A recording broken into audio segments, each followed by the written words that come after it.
Halo, Kumaha Damang. Saatnya Anda menyimak berita Bandung bersama saya, Dana Paramita. Sejumlah berita menarik akan kami sajikan untuk Anda dan berikut 3 berita utama hari ini. Viral di media sosial, anggota geng motor ugal-ugalan sambil mengacungkan potongan besi di kota Cimahi. Di Kabupaten Bandung Barat, sekelompok remaja ugal-ugalan naik motor sambil mengayunkan tongkat pemukul baseball. Diduga terseret arus saat berenang, 3 bocah laki-laki tenggelam di pantai Pangandaran. 2 anak meninggal dunia, 1 lainnya belum ditemukan.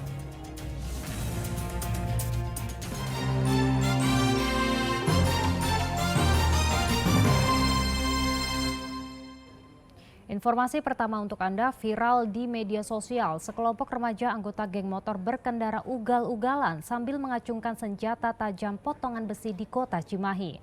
Karena membahayakan warga, polisi langsung bergerak cepat dan menciduk 6 pelaku saat bersembunyi di salah satu apartemen. Beginilah aksi ugal-ugalan yang dilakukan sekelompok remaja saat berkendara sepeda motor di Jalan Pasantren, Kota Cimahi pada tengah malam. Tak hanya ugal-ugalan, sekelompok remaja ini juga mengacungkan potongan besi sehingga nyaris mengenai dan membahayakan warga dan kendaraan yang melintas. Tak hanya di Jalan Pasantren, aksi tidak terpuji ini juga terlihat dimulai sejak di perbatasan Kota Cimahi dan Kota Bandung di wilayah Pasteur hingga di Jalan Gunung Batu. Beruntung tak ada korban jiwa dan luka dalam peristiwa ini. Tim reserse mobil Resmob Satreskrim Polres Cimahi pun bergerak cepat. Petugas bergerak ke alamat yang dicurigai, namun ternyata para pelaku sudah kabur. Mereka terendus keberadaannya saat bersembunyi di salah satu apartemen di Jalan Cihampelas, Kota Bandung. Saat diciduk, sejumlah pelaku yang digeledah menyembunyikan botol minuman keras di balik bajunya. Total ada 6 pelaku yang diciduk dan merupakan anggota geng motor Divinity Racing Star. Yang sempat membawa benda tumpul yang sempat ayun-ayunkan, ini juga kita amankan. Sampai hari ini kita sudah mengamankan 6 orang, ya. 6 orang. Kemudian selanjutnya kami akan melaksanakan pemeriksaan, termasuk kami akan melaksanakan tes urin, kemudian sidik jari dan pemeriksaan lainnya. Sementara, jadi mereka ini kan mengaku dari kelompok GRS, ya, Divinity Racing Star, Kota Bandung. Mereka berawal dari daerah Buah Batu, ini masuk ke arah Pasteur kemudian ke Jalan Pesantren. Di situ keterangan awal mereka ini ingin mencari lawan, ya, mencari lawan, intinya ingin menantang lah gitu, ya. Jadi ternyata memang kan di Cimahi sudah nggak ada yang begitu-begitu lagi. Mereka kan ada ucapan yang kalau diartikan bahasa Indonesia itu kalau mau ribut ayo lawan kami, kira-kira seperti itu. Para pelaku rata-rata berusia 16 dan 19 tahun. 2 diantaranya masih duduk di bangku SMA. Mereka akan dijerat Undang-Undang Darurat Nomor 12 dengan ancaman hukuman 10 tahun penjara. Polisi memastikan bakal menindak tegas siapapun yang membuat onar dan resah di wilayah hukum Cimahi dan Kabupaten Bandung Barat. Sementara itu, polisi menyatakan 12 remaja yang melakukan aksi ugal-ugalan berkendara di kota Cimahi dan Kabupaten Bandung Barat positif mengkonsumsi narkoba jenis tembakau sintetis dan obat keras. Mereka beraksi layaknya raja jalanan dalam pengaruh minuman keras dan narkoba. Tim mengamankan lebih kurang 15 orang. Semuanya kita lakukan penanganan seperti SOP yang telah kita punya, yaitu melakukan pemeriksaan awal, kemudian cek urin, kemudian sidik jari, dan identifikasi lainnya. Dari ke-15 tersebut, ini terdapat 12 orang, ya, yang diduga positif mengkonsumsi beberapa obat keras terlarang, ya, seperti ada yang mengkonsumsi tembakau sintetis, kemudian ada yang positif benzo, ya, ada juga yang positif eksimer. Nah, ini penanganannya kita serahkan ke Sat Narkoba. Untuk selanjutnya kita rencanakan untuk dilakukan rehabilitasi. Suasana haru dan isak tangis mewarnai pertemuan antara orang tua dan belasan remaja tersebut di Mapolres Cimahi. Para pelaku yang dinyatakan positif mengonsumsi tembakau sintetis dan obat keras selanjutnya akan menjalani rehabilitasi. Sementara 4 pelaku di bawah umur sudah dikembalikan kepada orang tua untuk dilakukan pendampingan secara ketat. Seluruh pelaku sudah menjalani serangkaian pemeriksaan termasuk sidik jari dan tes urin. Mereka wajib lapor dan membuat pernyataan tak lagi mengulangi perbuatan yang meresahkan warga itu. Muhammad Abbas melaporkan dari Kota Cimahi. Akibat mengalami remblong, sebuah truk tronton bermuatan batu bara terguling di Jalan Raya Bandung Cirebon di kawasan Gunung Kunci, Kabupaten Sumedang pada Kamis malam pekan lalu. Sebelum terguling, truk sempat menyeruduk sebuah mobil sedan yang ada di depannya. Merapat, sadayana merapat, ya tengali. Kecelakaan lalu lintas terjadi di Jalan Raya Bandung Cirebon, tepatnya di depan kawasan wisata Gunung Kunci, Kabupaten Sumedang pada Kamis malam pekan lalu. Sebuah truk tronton bermuatan batu bara terguling hingga muatannya tumpah. Sebelum terguling, truk sempat menyenggol sebuah mobil sedan yang ada di depannya sehingga ringsek pada bagian belakang. Seorang warga mengatakan truk melaju dari arah Cirebon menuju Bandung ketika kondisi jalan sedang dilakukan buka tutup karena sedang ada perbaikan. Diduga karena mengalami remblong serta kontur jalan yang menurun, tiba-tiba truk tronton meluncur menyeruduk mobil sedan di depannya hingga akhirnya terguling di pinggir jalan. Ini posisinya lagi di stop, Pak. Nah, di sini ada 7 mobil. Mobil yang besar, yang kecil. Nah, posisinya di stop. Nah, di sana meren mobil blong. Lewat kiri ke sini. Mungkin di sini ada mobil yang itu tuh, kesenggol kali, Pak. Nah, ke sini langsung terjun ya, Pak, ke sana. Di sana langsung dibelokin langsung. Terguling gitu ya? Langsung terguling, Pak. Itu ngangkut apa sih? Ngangkut bara. Batu bara? Mohon. Berarti mobil dari arah sana ya? Ya, daerah Cirebon. Dari Cirebon. Mohon. Memang tadi sempat ditutup, emang ada apaan sih ya? Di mana? Di sininya, jalan. Di sini lagi di stop, di sana lagi maju gitu, Pak. Kondisi supir, alhamdulillah cuman kaki doang. Kaki doang. Kena gitu. Tidak ada korban ya? Gak ada, alhamdulillah. Diam, trontonnya ngelondong langsung nabrak. Posisi engkau lagi di mana itu kok? Lagi diem aja, lagi ngantri. lagi ngantri. Sempat macet itu kok? Buat macet. Itu kondisi mobil dari arah belakang gimana kok? Ya dia juga lagi remnya ini pot-potan.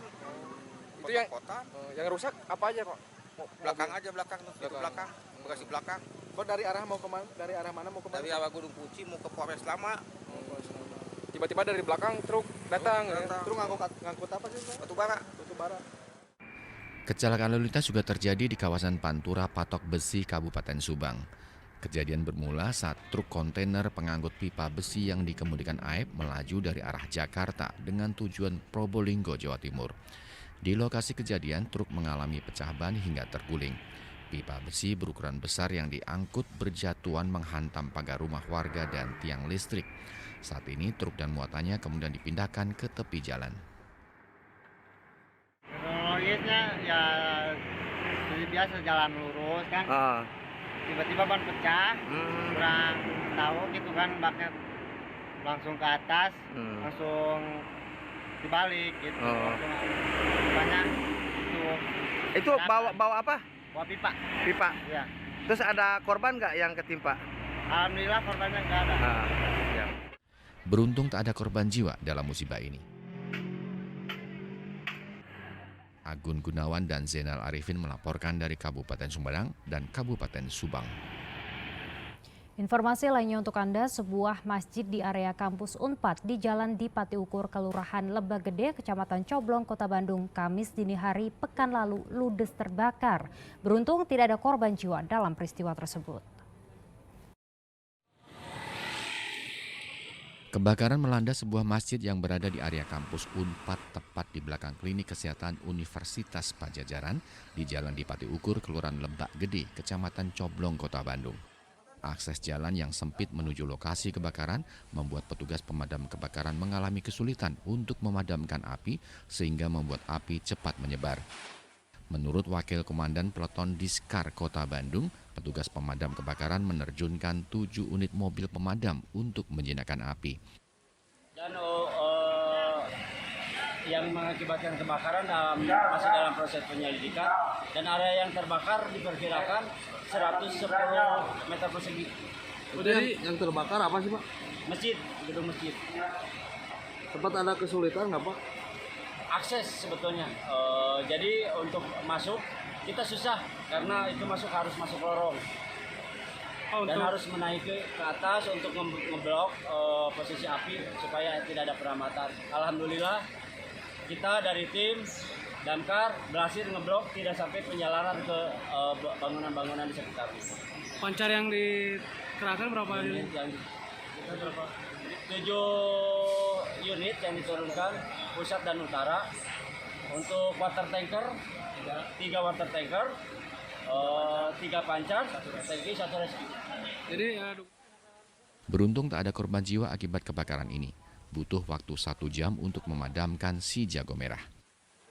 Muhammad Rizal melaporkan dari Kota Bandung.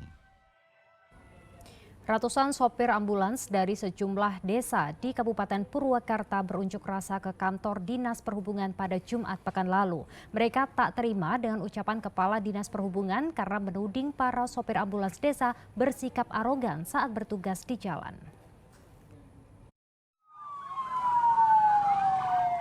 Ratusan mobil ambulans dari sejumlah desa di Kabupaten Purwakarta berdatangan memenuhi kantor Dinas Perhubungan.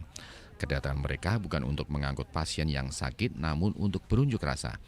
Aksi ini dipicu oleh beredarnya pesan suara di media sosial yang diduga berasal dari Kepala Dinas Perhubungan Purwakarta, Iwan Suroso.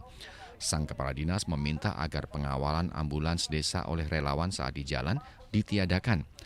Para pengemudi ambulans desa juga diminta lebih santun saat bertugas membawa pasien di jalan karena di Tengarai banyak yang ugal-ugalan. Para sopir ambulans membantah hal ini dan mendesak agar dipertemukan dengan Kepala Dinas Perhubungan tersebut. Mereka justru mempertanyakan kinerja Dishub yang seolah tutup mata dengan kesulitan para pengemudi saat menembus kemacetan dengan membawa pasien. Makanya tolong kami memohon kepada walaupun memang Pak Kadishub yang membuat poliston itu hari ini bertemu dengan kita. Jadi permasalahan biar cepat selesai. Ini maaf ya. Kita ini kan ada relawan yang suka membantu kita, memfasilitasi kita masuk ke kota ya. Jadi kita mengurai kemacetan. Ya. Pak Kadis di situ, di polisdotnya, tidak perlu lagi pengawalan. Oke, mereka saya bilang. Dishub siap memfasilitasi kita 24 jam, baik dari arah manapun. Dengan catatan seperti relawan, kita tidak memberikan uang tip, memberikan uang rokok. Mereka memang murni relawan. Kan? Makanya seperti masyarakat pun mendengar seperti ini, kok dia ngawal pejabat aja, kami ini mau lewat susah sampai harus minggir dulu. Ratusan sopir ambulans ini akhirnya membubarkan diri setelah menyampaikan aspirasinya kepada petugas jaga, lantaran Kepala Dinas sedang tidak berada di tempat. Mereka berjanji akan kembali berunjuk rasa pada hari Senin ini untuk menuntut pertanggungjawaban Kepala Dishub Purwakarta itu. Zainal Arifin melaporkan dari Kabupaten Purwakarta.